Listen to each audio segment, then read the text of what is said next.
Hello, one rental at a time nation. Today is Sunday. Mr. Zuber is still on his trip.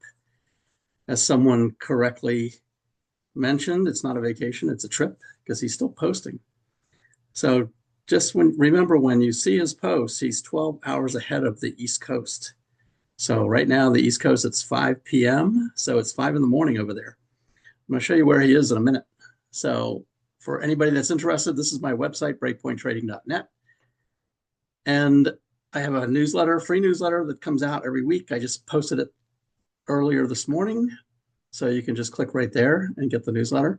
And this is the YouTube channel that I do every week, my own YouTube channel, not this one here for one rental at a time. And if you're interested, I encourage you and I welcome you to come over and take a look at what I do every day after the market closes regarding the stock market. So right there is the YouTube channel. I cannot post the link, so don't ask for it in this YouTube. YouTube just deletes links, so I can't do that. So just come to this website, breakpointtrading.net, and click right there, and you can get to the YouTube channel. All right, so let's talk about the market. What happened last week? You can see right here, my market bias matrix is continuing to go lower. It actually went sideways today because we're starting to slow down with the number of bearish signals. We only had one, and we had two bullish signals. You can see them right there. And that made it go sideways just slightly. But if you notice the short-term trend down here, the short-term is starting to perk up a little bit. And that's kind of the topic I want to discuss today is next week could be a rally. So we're going to see if that rally can last or not. You can see right up here, the day over day, week over week trend. The short term is green now. The overall now is yellow. So it's starting to show signs, some green shoots maybe poking their heads out of the ground. But we'll see. We'll see how long it lasts. That's what I'll talk about here in a minute. Okay, so there's the website. If you're interested in getting the newsletter, no charge for the newsletter. You can register your email and you'll be alerted when it's available. No credit card required. We don't share emails. Or you can get all the content for $99 a year, or you can get most of the content and a free trial for $15, 7 days for free, if you want to just try it out. One thing that's on the homepage that is very important that I want to touch on right now too, before I show you where Zuber is this is my secular bull market chart. It's so important that I put it right on the main page. There's no subscription needed for this. And I update it every week. So this has been updated as of Friday. You can see the date up here, March 7th. And this is the secular bull market that typically lasts 18 to 20 years, should run until 2029 to 2033, somewhere in that range. And the way you'll know if it's over is if any one of these indicators goes red. And as you can see, the last secular bear market, they all pretty much went red at the same time. But what you also will notice, hopefully, is that they're pretty far away from being red. So there's still a long way to go before these really start to roll over. Now, it certainly could come down like it did in 22 right here. Came all the way down to the 200-week moving average line, the red line right there, but never went below it. Even COVID, even though it went below it, it never closed below it. And back here in 2016, just before the last election, when Trump was elected, it went down and touched it right there. And then right after the election started going higher. However, you'll notice that I put some arrows in here. This is the momentum. So this goes from 2019 was the peak. And then in 2020, we hit another peak, but a lower one. And then just last year, 24, we hit another peak, but yet a lower one. And the MACD momentum here is lower too, even as the price has gone higher. So that is a negative divergence. That's implying that this uptrend, which has really been in place since 2009, might be running out of steam. But again, this is a monthly chart, so it takes a long time. It has to get all the way down here below this pink line. This one has to get all the way down below the 0 line. This has to get down to the 200-week moving average.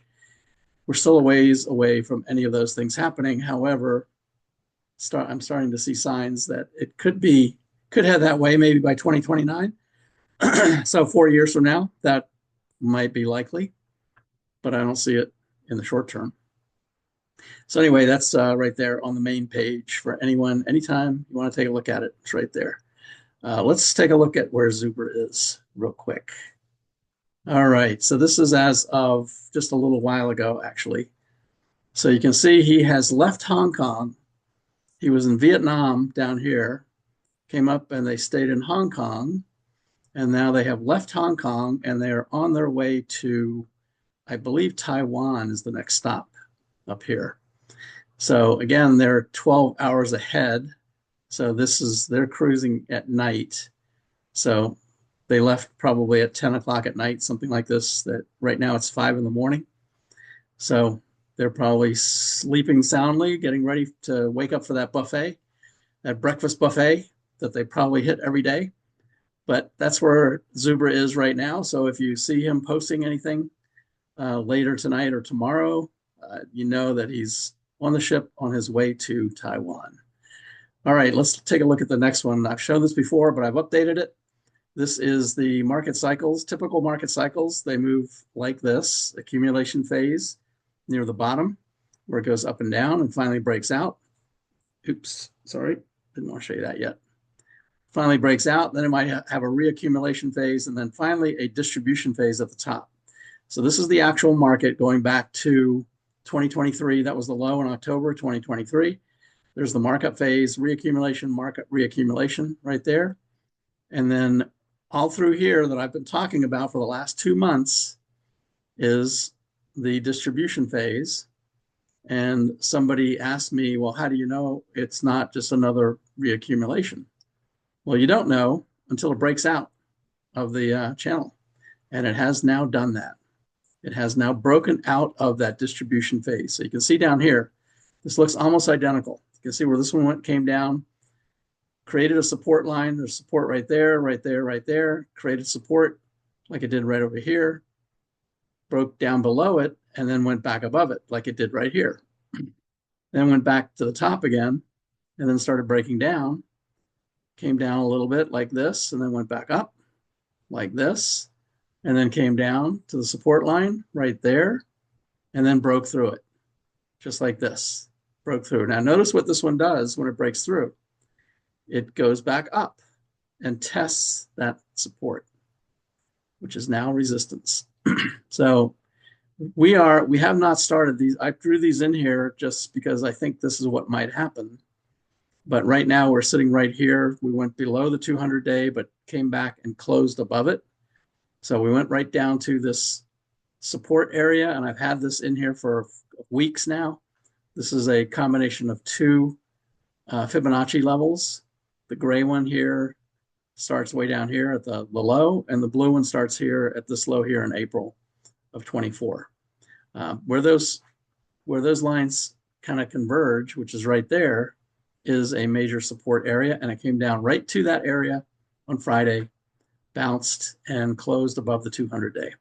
So I think that might be the start of a rally. So if so, the next thing we want to watch is, will it get rejected here at the now declining 50-day moving average? So that 50-day is going to continue to decline, and will it bounce and hit the bottom of that and then go back down, just like this picture down here has done? That's what I think is going to happen, but of course, nobody knows. So we'll see. Keep an eye on that. Next one is from Stock Traders Almanac. This is the historical trend. You can see the dotted lines are post-election years, which is what we're in now. You can see where we are right now. So this one back here was Friday. So on all years, it continues to go down and then bounces a little bit at the bottom before starting to go back up in the middle of March. During post-election years, it goes down just like it did last week and then starts to bounce on Friday right here. This is just exactly what it did. And then it continues higher for a while up until roughly around options expiration. or Max Pain. And I will do a Max Pain event, as I always do, just before options expiration on my YouTube channel, if anyone's interested in taking a look at that.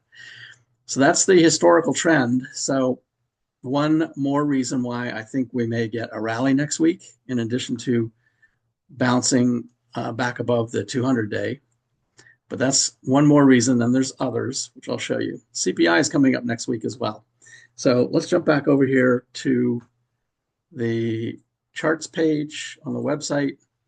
And first, we had the jobs number on Friday, and last week on my YouTube channel, link is right there. I said that the unemployment rate will probably tick up slightly to 4.1 from 4, and that's exactly what it did.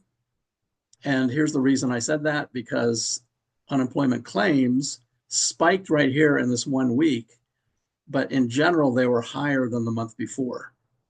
So the month before, the unemployment rate was down here at 4, and you can see Friday, it jumped up to 4.1.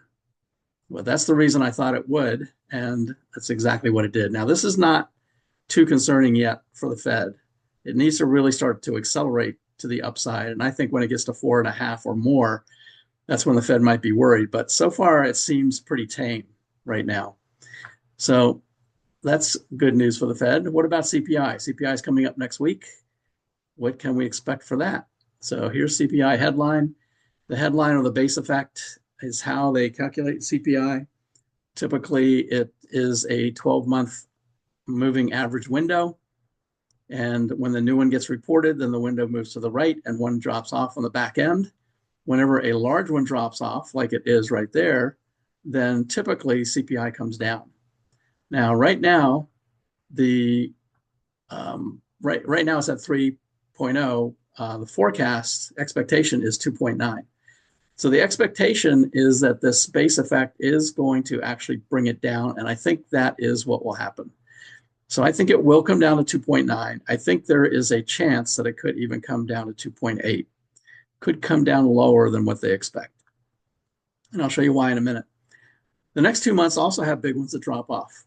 So CPI, as long as everything else cooperates, CPI could continue to drop lower until we get here. So this is the summertime. This is June, July, August. You can see one of these was actually negative. So when very little ones, very small ones drop off, like these two in particular, and then this is a negative one right here, and then there's a small one here too. So the summertime, CPI is going to look like it's going back up again. So for all of these reasons, I think the Fed will likely not do anything at their next meeting. They will likely, unless something really falls apart between now and then. But keep an eye on CPI. We'll see what happens next week. But I think 2.9, certainly maybe 2.8 next week. All right. Let's take a look at the monthly squeeze. This is from something that John Carter told me when I talked to him back at the Money Show. And I put this right on the webpage. So when I was at the Money Show, it was in November. So that's this light blue bar. You can see it's pretty high. In fact, this is a monthly, this is John Carter's Squeeze Pro. This is something that he created and offers to people if you want to put this into your TradingView account, or in this case it's Thinkorswim that I use. But you can see back here, this is what he pointed out. And now remember, at this time, the time that he pointed it out, this was a light blue bar in November. So everything was still going higher. But back here in November and December of 21, when the market also was going higher, we got two dark blue, which means momentum was lower each month, even though the market was hitting new highs. The market over here was hitting new highs. This is December and January. In fact, it even hit a new high in February. But you can see right there, it looks the same as this. And then in February, came down a little bit, not as much as this one back here, but came down a little bit again.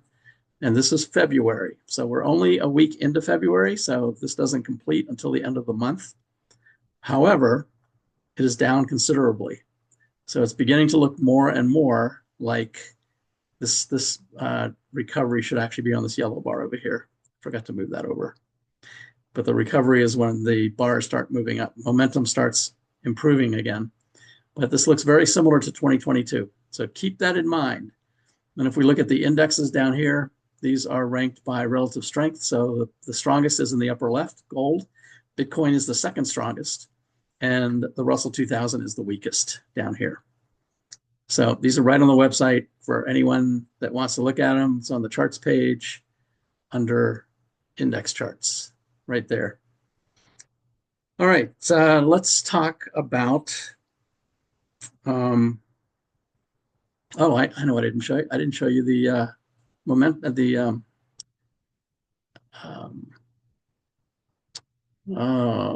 go along with CPI, because I always like to look at commodities. So let's look at commodities real quick. This is one of the reasons I think CPI might come down even more.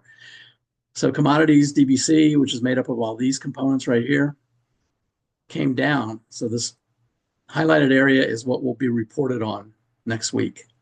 So this one came down. DBA, which are these things, mostly food items, came down considerably. Copper went up, but CRB, which is like these combination of agriculture, energy, and metals, came down as well. So commodities in general are coming down. Oil came down quite a bit, even though gasoline for the month actually ended a little bit higher for the month. But since the third week of the month, it has been dropping quite a bit as well. You can see the peak was way back here in 2022. So because of that, because commodities are dropping like that, I definitely think 2.9 is likely. 2.8 is possible. So we'll see. I think the market will like it. I think the Fed, based on the unemployment rate and based on what will look like inflation coming down, I don't think that they will do anything. I don't think they'll raise, and I don't think they'll drop. I think they will just keep it like it is, thinking that everything they're doing is working. And so far, it looks like it is until we get to those summer months. So be careful of that. All right, let's jump back over here. Go to the home page. I want to look at the S&P real quick. This is what the S&P looked like on Friday, end of the day Friday. And I need to log in. Hang on. Let me log into my account. It looks like I am logged in. Yep, I am logged in. Okay. Let's look at that again. So anyway, this is the S&P. You can see it dropped below the 200-day and then bounced back up and ended quite a bit higher. Came right back up to the bottom of this resistance area. So as I mentioned before, I think it's going to come back up here to around the 21 or the declining 50-day right here just below 6,000. And if that happens, then I think it might then get rejected and start down again. Let's take a look at the NASDAQ 100, see what that's doing, and then we'll look at Bitcoin. Same thing. In this case, it did not close above the 200. It came back and went right to the 200. But it's a hammer. So I do Technical Tuesdays on my my channel. For anybody that's interested, you can learn about technical analysis and different indicators. I'll cover a different one each week. And I'm going to tell you what I'm going to cover here in a minute for this coming week on Tuesday. But what you'll notice is there's a hammer candle right there. And I did a whole Technical Tuesday on candles. So this is a bullish reversal. So that is one more reason why I think we could get a rally next week. We shall see. All right, Bitcoin, what does that look like? All right, Bitcoin actually looks worse than the other ones. Bitcoin ended at the low below the 200, never recovered, did not bounce. That is a bearish candle. It went through the symmetrical triangle right here, and now it's looking like it is going to continue to go lower. It actually closed at its lowest point. These were intraday, but they didn't close below this, but closed at the lowest point ever since way back here in November 24, way back in this area. So 82,000 is what it ended at. The extremes, the Keltner channel extremes are about 75,000. So it could easily get to 75,000. So Bitcoin is not looking too healthy right now. Looks like it's going to be pulling back. Just for fun, let's look at MicroStrategy, or strategy as they're now called. Actually held in there better than Bitcoin. So MicroStrategy, yes, went down, but not nearly like Bitcoin. Bitcoin was below all the lows, and this one is still sitting right in the middle of its range. So MicroStrategy hung in there pretty well, even with Bitcoin selling off. All right. Last thing I want to show is, well, a couple more things I'll show you. I've covered this on the YouTube channel as well, but down here I have a daily routine, just charts to look at each day, or you could do it over the weekend. So the weekly trend analysis is one that I've been watching for right here. The medium-term trend went below zero this week, actually Friday, just exactly like it did back here in 2022. January of 22, we had a red bar that came down just above the 50. This is a weekly chart, so 50 week. And the medium-term trend went below zero. Medium-term went below zero Friday. The red bar came down just above the 50, just like this. Back then, there was a bounce. It went back up and then started lower again and continued lower the whole year. I think that's what's going to happen again.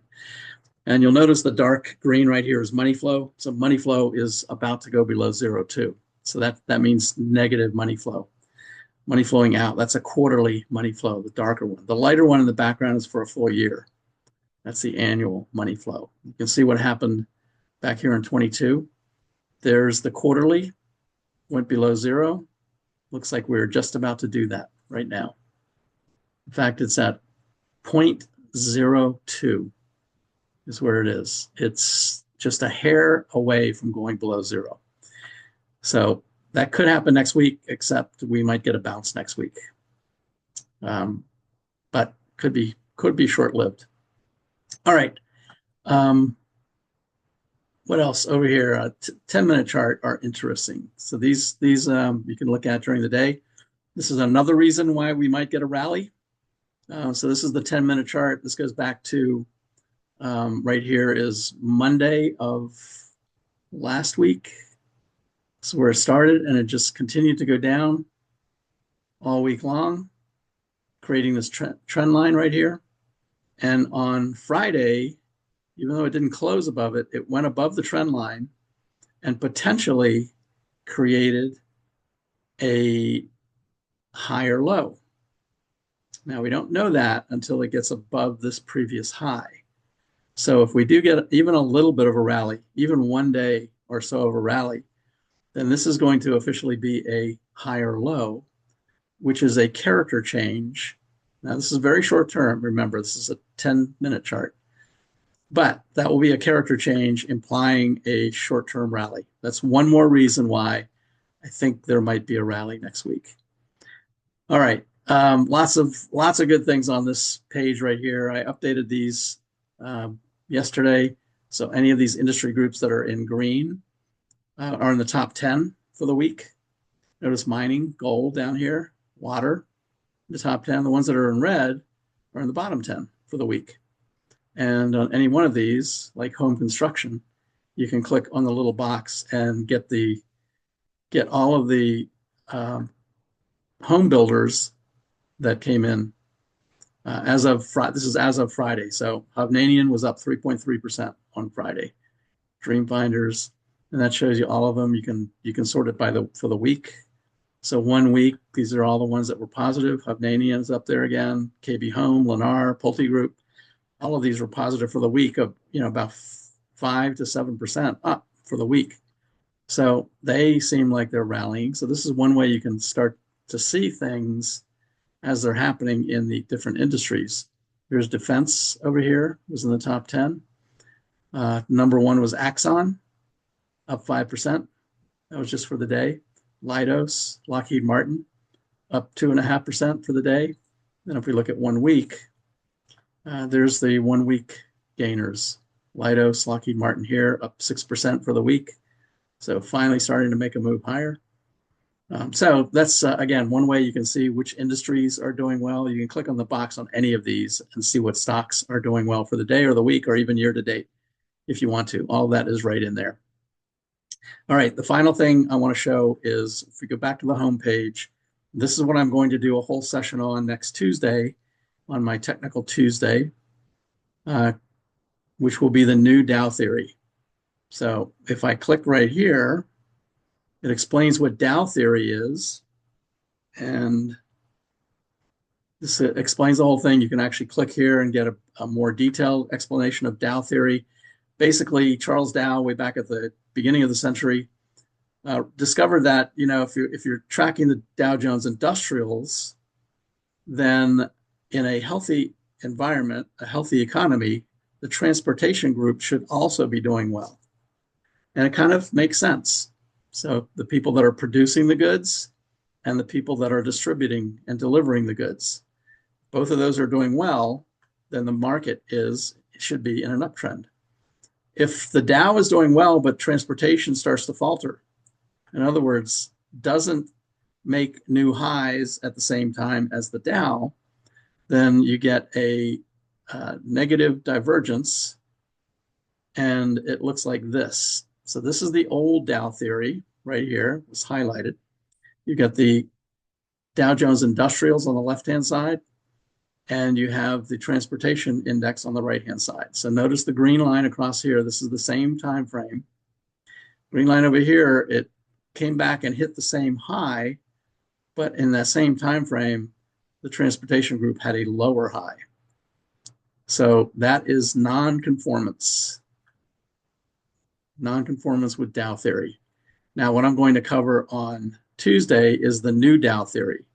Different ways to look at those based on a new digital economy. And it's pretty interesting what it is revealing. So stay tuned for that. Please watch my YouTube channel. Just come here and click on that. Like and subscribe to it if you do. That's it for today. I don't know where Zuber, I think, will be in Taiwan by Tuesday, something like that. Probably be the rest of the week, and then they're off to Japan. But if I do one next week, and if he's still traveling, I think that's going to be near the end of his trip, actually. But I'll show you where he is next week, just like this. That's where he is right now, just leaving Hong Kong and at sea at 5:30 a.m. in the morning. All right, thanks for watching, everyone. Please like and subscribe to the One Rental at a Time channel. And give me any comments or any information you'd like for me to look at, anything you'd like me to check into the next time, or even on my YouTube channel. Be happy to do that. Thanks. Have a great weekend, and I will talk to you soon. Take care.